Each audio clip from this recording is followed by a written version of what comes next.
शायरी लिखते थे, कहते थे।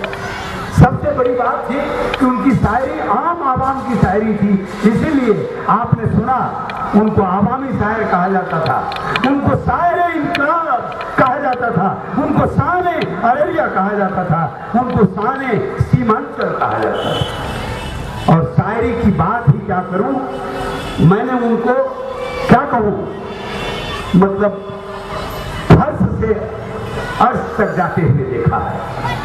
मैं जानता था अगर वो जिंदा रहते किसी दिन शायद बिहार की विधानसभा के या भारतीय संसद की भी वो सभा बढ़ाने की काबिलियत रखते थे, मैं इस बात को जानता था।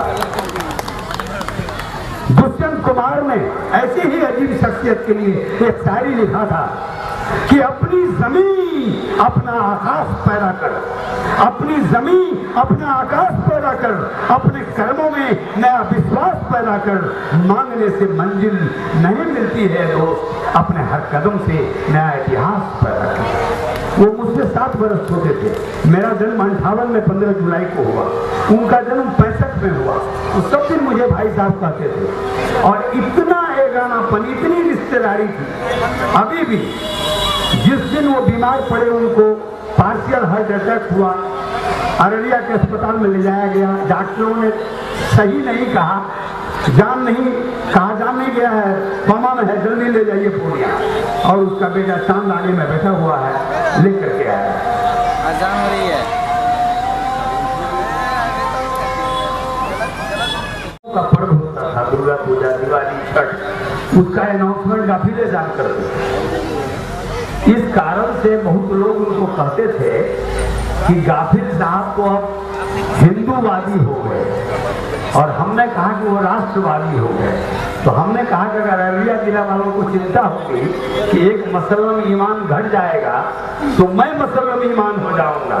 और मैं आपको बताता हूँ कि अल्लाहु अकबर, अल्लाहु अकबर, अशहदु अल्ला इलाहा इल्लल्लाह मोहम्मद रसूलुल्लाह, अशहदु अन्ना मोहम्मद रसूलुल्लाह, हय्या अलस सलाह, हय्या अलस सलाह, हय्या अलल फलाह, हय्या अलल फलाह, ला इलाहा इल्लल्लाह मोहम्मद रसूलुल्लाह। ये उन्होंने ही मुझे बताया था, रजा दिया था, याद करा दिया था, और उनकी प्रेरणा से ही हम कुरान प्रबोध हमारे घर में है, जो हिंदी वर्जन में है, तफहीमुल कुरान पढ़ा करते थे। तो वो हिंदू मुस्लिम एकता के बहुत बड़े कट्टर समर्थक थे। और मुझे याद आता है कि दिवाली में वली बसे, DEWALI, दिवाली में वली बसे, राम बसे रमजान में, RAMZAN, दिवाली में वली बसे, राम बसे रमजान में। ऐसा ही होता है प्यारो मेरे हिंदुस्तान में, ऐसा ही होता है प्यारो मेरे हिंदुस्तान में। समय कम है, हालांकि मैं बहुत दूर से आया था, कुछ कमाई को ठोकर मार के भी आया, लेकिन समय की पाबंदी सबके लिए है।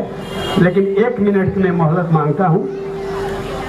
हरिवंश राय बच्चन ने कहा था, मैं आज चला तुम आओगी कल, परसों सब संगी साथी, जिसको जाना है वह जाता है, फिर भी उस पार खड़ा कोई हम सबको खींच बुलाता है, हम सबको खींच बुलाता है। तो जाना तो सबको है, बस एक ही गुजारिश है, मुसलमान धर्म में, इस्लाम धर्म में पुनर्जन्म की व्यवस्था नहीं है, मगर अशफाकुल्लाह ने कहा था कि अगर पुनर्जन्म को मानता होता इस्लाम तो मैं अल्लाह ताला से यही गुजारिश करता कि हिंदुस्तान के लिए, हिंदुस्तान की तहजीब के लिए, हिंदुस्तान की आज़ादी के लिए एक मुकम्मल जन्म हमारा हिंदुस्तान में दे दे। तो मैं ये कहता हूँ कि वो जाने वाले हो सके तो लौट के आना, वो जाने वाले हो सके तो लौट के आना। एक ऐसी अजीब शख्सियत, बस मुकेश की इन गीतों के साथ, एक दिन बिक जाएगा माटी के मोल, जग में रह जाएंगे यारा तेरे बोल, दूजे के होठों को देकर अपने गीत, कोई निशानी छोड़ फिर दुनिया से गोल, एक दिन बिक जाएगा माटी के मोल। जिस दिन उनका इंतकाल हुआ, चांद का फोन आया कि अब्बा हुजूर को मैं लेकर मैक्स हॉस्पिटल आ रहा हूँ। मैं पहुंचा, पहले तो बोला पूर्णिया आ रहा हूँ, तो दूसरे डॉक्टर का नाम बताया, बाद में मैक्स का नाम बताया, और मैं जब तक पहुंचा रास्ते में ही उनका इंतकाल हो गया था। मैक्स हॉस्पिटल में वो 5-10 मिनट भी नहीं रहा। मैं और मेरा बेटा वहाँ गया था। मेरी हिम्मत नहीं हुई कि जिस अजीब शख्स को आज भी मैं जिंदा मानता हूँ उसको मैं मट्टी देने नहीं आया। अपने उस चांद के टुकड़े को मैं किस तरीके से मट्टी देने के लिए जाता, शायद मेरी आत्मा रो रही होती और मेरा कलेजा फट जाता। मैं बस ईश्वर से प्रार्थना करता हूँ, अल्लाह से, वो जहाँ भी हों उनको शांति बख्शे। बस मैं इन्हीं शब्दों के साथ आप सबसे विदा लेना चाहता हूँ, एक ऐसे मरहूम शायर का जो कभी मरहूम नहीं हो सकते हैं, हम सब के दिलों में राज करते हैं, राज करेंगे और राज करते रहेंगे। इन्हीं शब्दों के साथ हरिओम तत्सत, हरिओम तत्सत, ला इलाहा इल्लल्लाह मोहम्मद रसूलुल्लाह, आमीन। शुक्रिया। हुआ तेरे बिछड़ने के बाद ये मालूम, हुआ तेरे बिछड़ने